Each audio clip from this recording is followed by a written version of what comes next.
Hola, bienvenidos a Esquina Literaria. Estamos leyendo este libro, Los Rockefeller. Es una biografía. Cuéntenme qué les está pareciendo. Seguimos en el primer capítulo que se llama El Padre. Ya casi lo vamos a terminar. Espero que les guste. En cierta ocasión, Thoreau señaló que la filantropía es casi la única virtud bien apreciada por el género humano. Los norteamericanos efectivamente estaban impresionados por las grandes obras de caridad de Rockefeller. Se producían en un momento en que la ola de repulsa popular ya remitía y los resonantes ataques periodísticos de Lloyd y Tarbell era cosa del pasado. La polémica del dinero sucio ya se había resuelto, para embarazo de los congregacionalistas.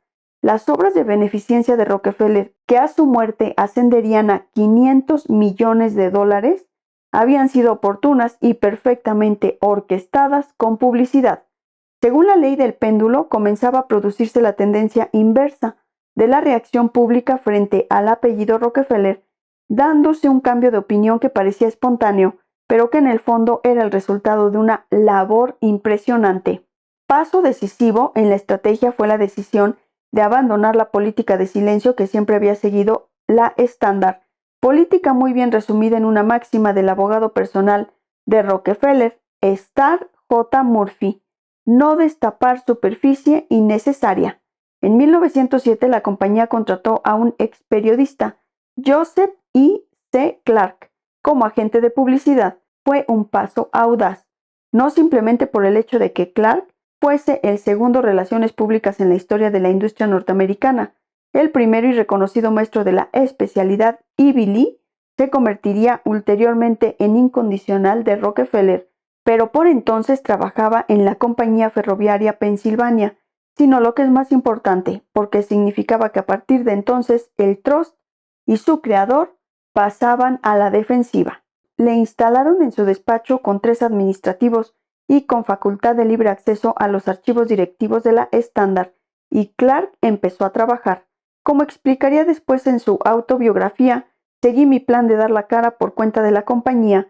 Cuando un periódico atacaba al Standard Oil, averiguaba exhaustivamente los hechos, hacía un resumen y mandaba al representante local del Standard a que exigiese al director su publicación. Funcionó de maravilla y la Standard empezó a salir de la caverna. El propio Rockefeller resultó tan beneficiado como la compañía.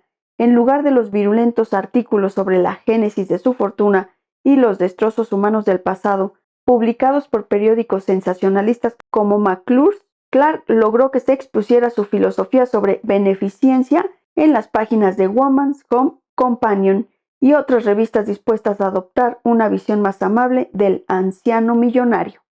Se encargaron 2 biografías oficiales de la familia. La primera, escrita por un prelado batista, era leída en voz alta al Consejo de Administración del Standard conforme se editaba por capítulos, pero no se publicó hasta la muerte del autor.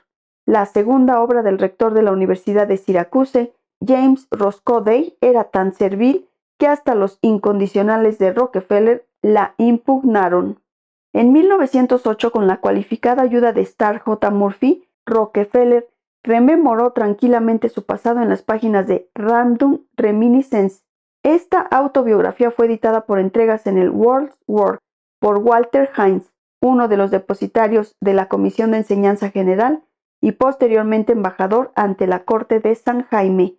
Imperceptiblemente comenzó a operarse un cambio en particular después de 1913, cuando el magistral Ivy Lee asumió la tarea de atildar la imagen pública de Rockefeller. Se planteaba la cuestión de hasta qué punto hacer hincapié en las innumerables obras de beneficencia era favorable, cuestión que siempre había sido algo peliaguda desde la época en que Gates creó el Instituto para la Investigación Médica. El propio Rockefeller comprendió que no debían parecer inversiones de dinero culpable. En una carta a su hijo decía: en algunos periódicos vemos de vez en cuando la afirmación de que después de haber acumulado una inmensa fortuna, ahora empiezo a darla. Creo que poco a poco y con cuidado, a través del señor Lee, debemos corregir esta falsa impresión y presentar las cosas como realmente fueron, que ya cuando de niño ganaba mi dinero, empecé a dar. Pero Lee no necesitaba lecciones en este arte y nunca daba publicidad a las grandes sumas con que Rockefeller seguía aumentando los fondos de la fundación, por temor a que parecieran un gesto egocentrista. y se limitaba a que los recipiendarios manifestaran su agradecimiento y a distribuir crónicas sobre la asistencia del anciano millonario a la iglesia, sus relaciones con los vecinos, sus partidas de golf. Pretendía promocionar en sordina una nueva imagen de Rockefeller como ser humano. Este intento de cambiar la opinión pública sobre la familia adquirió mayor fuerza con el firme convencimiento de Rockefeller de haber sido calumniado. Cuando en la vejez hablaba del plan de la Compañía de Fomento del Sur, esgrimía la tesis de que el Standard realmente actuó en defensa propia. Cleveland quedaba alejado de los campos petrolíferos y con una visión equivocada, los productores que perforaban en Pensilvania iniciaron su guerra contra nosotros. Uno de ellos dijo: barreremos Cleveland del mapa como con una esponja. Pronto nos vimos obligados a luchar para sobrevivir.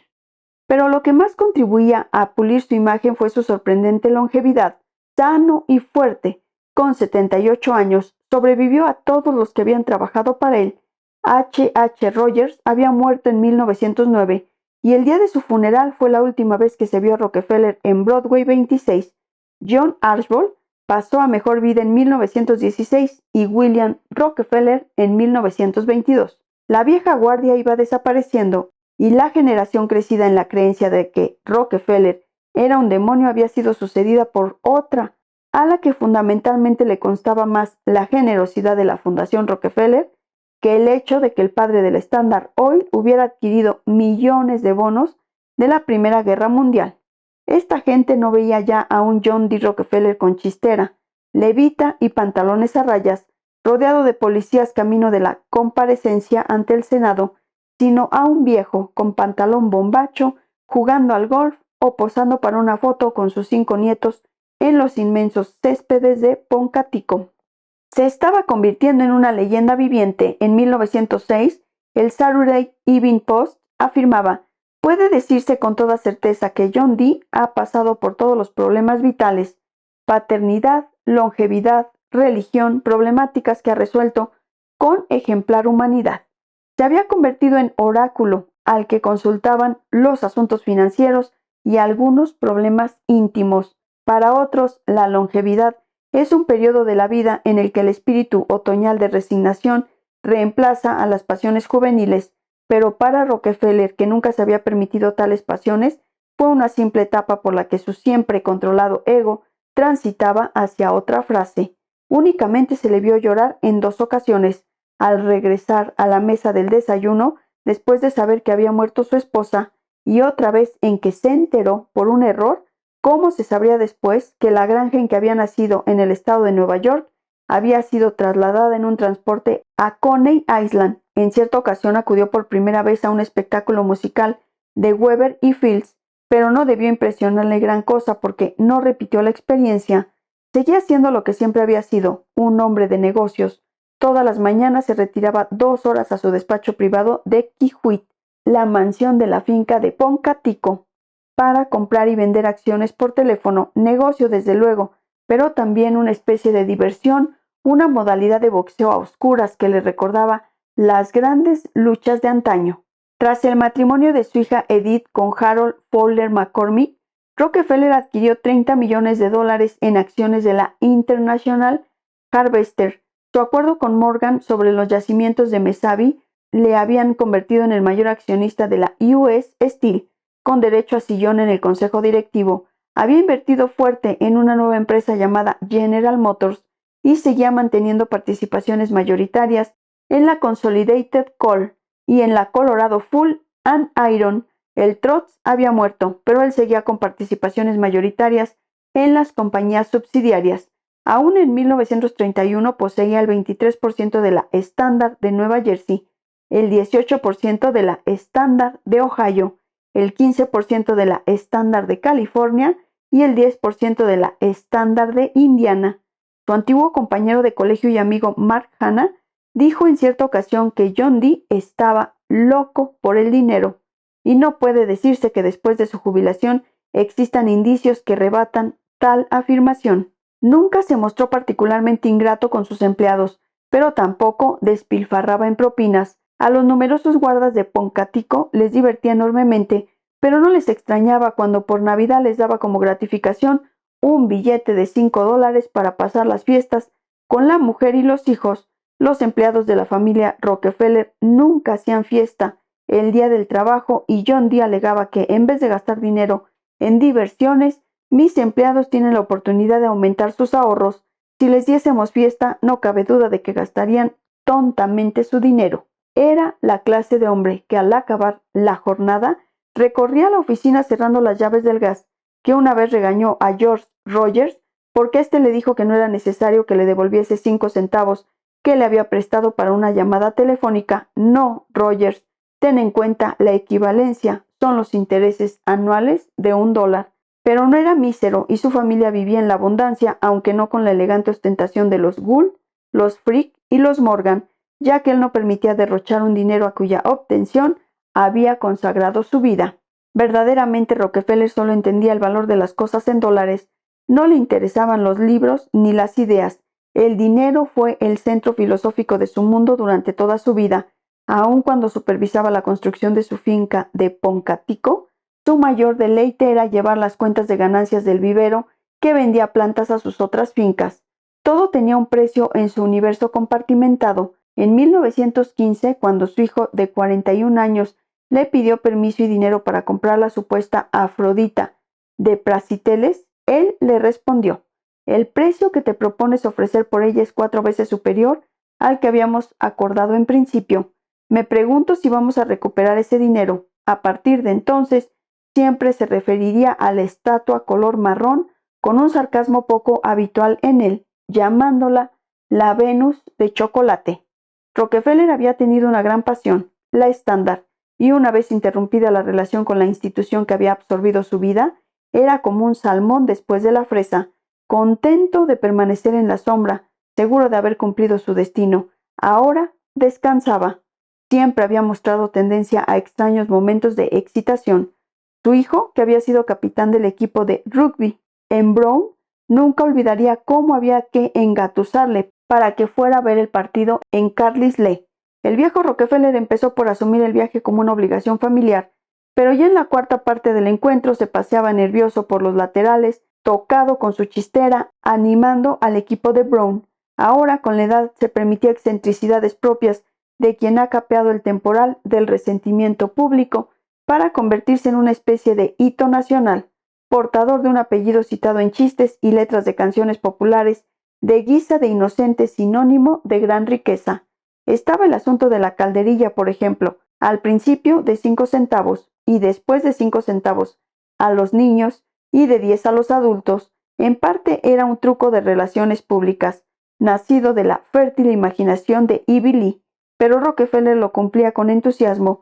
Se calcula que en sus últimos años dio unas 30,000 monedas relucientes de 10 centavos, la mayoría acompañadas de un consejo que bien podría haberlo dado su propia madre: 10 centavos para el banco, un penique para gastar.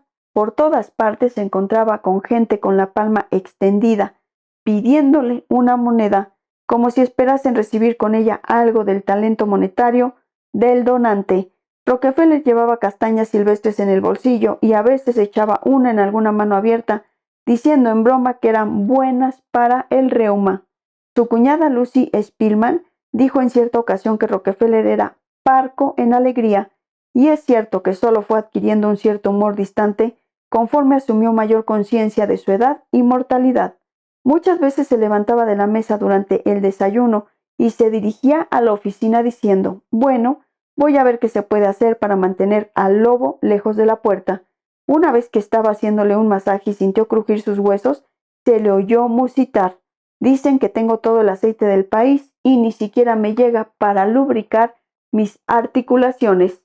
En otra ocasión, cuando el famoso escultor Joe Davidson iba a hacerle un busto, Rockefeller le preguntó si podía realizar los preparativos de la obra mientras él jugaba al golf, porque detestaba perder el tiempo, a lo que Davidson le contestó: lo veo difícil porque no puedo ir con el barro a cuestas.